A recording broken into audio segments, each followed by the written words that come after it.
This is Linda Favela, Jeremiah 12. Your narrator has been impressed with this chapter that if you just read through it, there's no chance we'll understand it. But if we sit with it all day, as your narrator has, the wisdom of God is all over it. Verse 1. You are righteous, Yahweh, when I contend with you, yet I'd like to reason the cause with you. Why does the way of the wicked prosper? Why are they all at ease who deal very treacherously? You've planted them, yes, they've taken root. They grow, yes, they produce fruit. You're near in their mouth and far from their heart. But you, Yahweh, know me. You see me and test my heart toward you. Pull them out like sheep for the slaughter and prepare them for the day of slaughter. How long will the land mourn and the herbs of the whole country wither? Because of the wickedness of those who dwell therein, the animals and birds are consumed, because they said, He won't see our latter end. Comment in verse 1, Jeremiah says, You're righteous, Yahweh, when I contend with you, yet I'd like to reason the cause with you. Which is to say, God, I know you're right about everything, but I have a disagreement with you. I know that it must be me that's wrong, but I want to know why I'm wrong. So please tell me what I'm missing here. Then continuing in verse 1, the thing that's frustrating Jeremiah about God is that God allows the wicked to prosper. In Jeremiah's case, he's a priest, but there are wicked priests in authority over him who want him to stop prophesying, or they'll kill him. Why does God leave them alone? Why doesn't God remove them? And why is it routine that not just those priests, but wicked men everywhere prosper?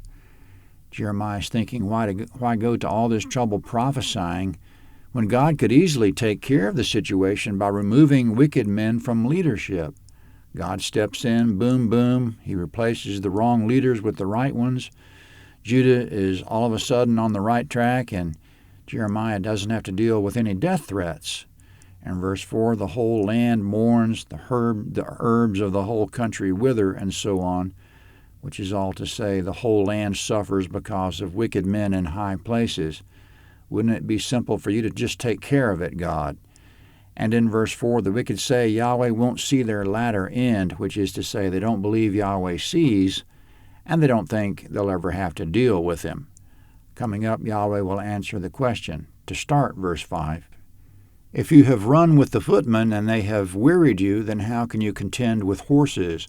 Though in a land of peace you're secure, yet how will you do in the pride of the Jordan? For even your brothers in the house of your father, even they've dealt treacherously with you. Even they've cried aloud after you. Don't believe them, though they speak beautiful words to you. I've forsaken my house, I've cast off my heritage. I've given the dearly beloved of my soul into the hand of her enemies. Comment in verse 5, if you can't keep up with the footmen, how will you keep up with the horses? The point is that Jeremiah should stop whining. Don't worry about why the wicked prosper. Don't let it bother you. And if you think it's hard to keep up with the wicked, how will you keep up with the righteous? With Yahweh's help, you should be able to deal with the wicked, no problem. Then, though in a land of peace you're secure, how will you do in the pride of the Jordan, which means you manage fine when everything's going smoothly, but the question is, how will you perform when the Jordan River floods over, which is, how will you manage when things get difficult? In Jeremiah's case, he's only being threatened and he's already upset. Does that mean he'll completely fall apart when things get tougher?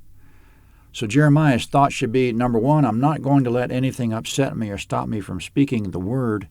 I'm going to run with the horses and ride the flood of the Jordan like a champ. 1 Corinthians 16:13, quote, stand firm in the faith, act like men, be strong, end quote.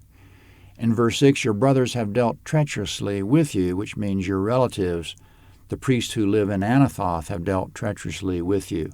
In the rest of the verse, they speak to Jeremiah nicely enough, but inwardly they're plotting against him. Don't trust them, Yahweh warns. So in effect, Jeremiah needs to recognize he's lost his relatives. He's on his own. And if his relatives are so wicked, what about the rest of the world? In verse 7, Yahweh says to Jeremiah, in effect, now that we've thought about you losing your relatives, think about me losing mine, because after all, in verse 7, I intend to bring disaster on my people. Quote, I've forsaken my house, I've cast off my heritage, I've given the dearly beloved of my soul into the hand of her enemies, end quote. So let's keep in mind, Jeremiah, that Yahweh has cast off his beloved Judah and given her over to her enemies. So now if we're putting all this together, it's okay to ask the question, why does God allow the wicked to prosper? But along with that question, we should also ask, if I don't trust God now when the wicked aren't really making it that tough on me, how will I react when they do?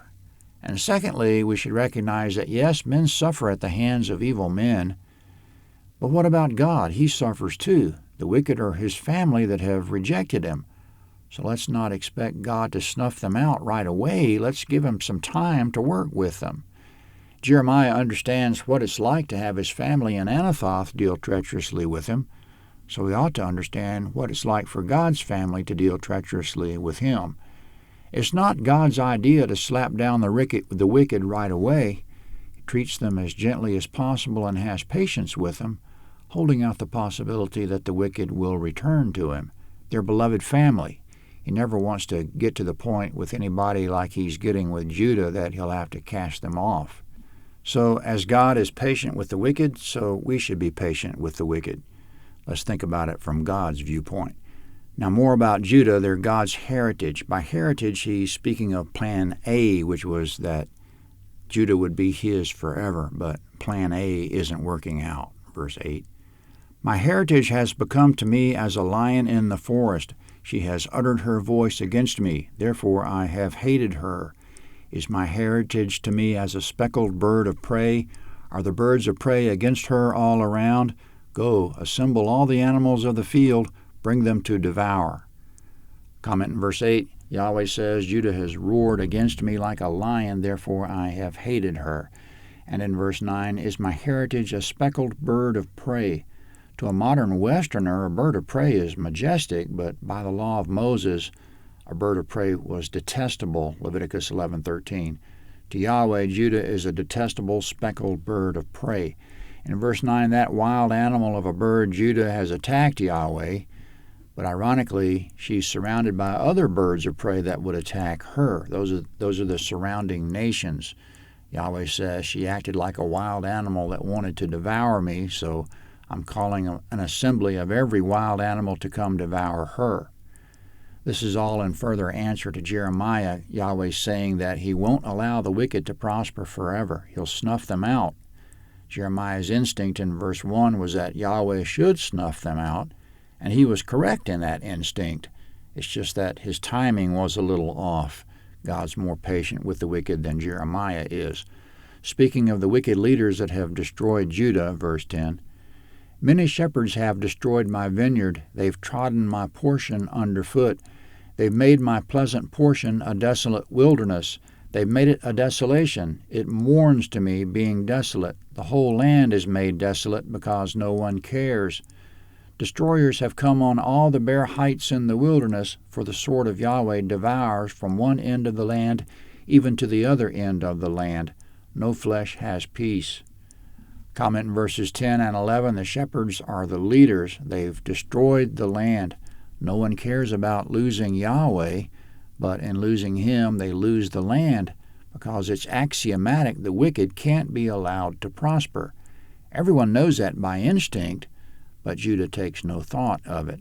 In verse 12, destroyers have come, and the sword of Yahweh devours. As usual, the verb tenses are confusing. Technically, it should be future tense that destroyers will come, and Yahweh will devour. But since the destruction of Judah is pretty much unavoidable, it's like it's already happened.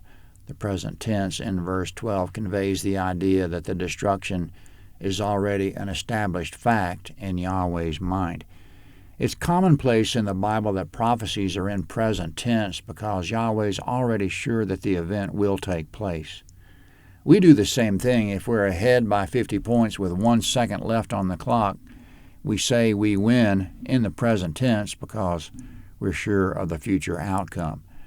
Speaking of Judah, verse 13, they have sown wheat and have reaped thorns. They've exhausted themselves and profit nothing. You'll be ashamed of your fruits because of Yahweh's fierce anger. Comment, opposition to Yahweh is a complete waste of time and effort. Without Him, we'll wear ourselves out, accomplish nothing, and be ashamed in the end. That's Judah's situation. Concerning the neighboring nations that attack Judah, verse 14. Yahweh says, concerning all my evil neighbors who touch the inheritance which I've caused my people Israel to inherit, behold, I'll pluck them up from off their land, and will pluck up the house of Judah from among them. It will happen that after I've plucked them up, I'll return and have compassion on them. I'll bring them again, every man to his heritage, and every man to his land. It will happen if they'll diligently learn the ways of my people, to swear by my name as Yahweh lives, even as they taught my people to swear by Baal, then they'll be built up in the middle of my people. But if they will not hear, then I'll pluck up that nation, plucking it up and destroying it, says Yahweh. Comment in verses 14 to 17, Yahweh says, I'll pluck up every nation, including Judah. But here's the thing, I'll restore my people to the land. It'll be a man-by-man decision in verse 15. In verse 16, now here's my offer to you, all you nations. If you'll diligently learn how to be my people, I'll put you back in the land with my people. I'll set you right in the middle of them. But in verse 17, if you'll be a part of a nation that won't hear me, I'll pluck up that nation and you with it and destroy it. So there's the answer to your question, Jeremiah, to review God's explanation of why He allows the wicked to prosper. First off, there's a false premise behind the question. The premise is that the wicked prosper, but the fact is they don't. God will ruin the wicked without question. He'll not allow the wicked to prosper. It's just that His ruining of them doesn't seem quick enough for us. But it's plenty fast for God because He's giving them time. In the meantime, He wants us to be patient and brave and act like men, tolerating the wicked, even treating them well and suffering their evil. Since God's patient with us, we should be patient with them. We shouldn't begrudge God for leaving the wicked here on earth with us, and we want God to forgive us, so we should forgive them. In the end, God will make a man-by-man decision of who He'll put back in the land. Now, as far as putting us back in the land, Jesus said we would inherit the earth, Matthew 5:5.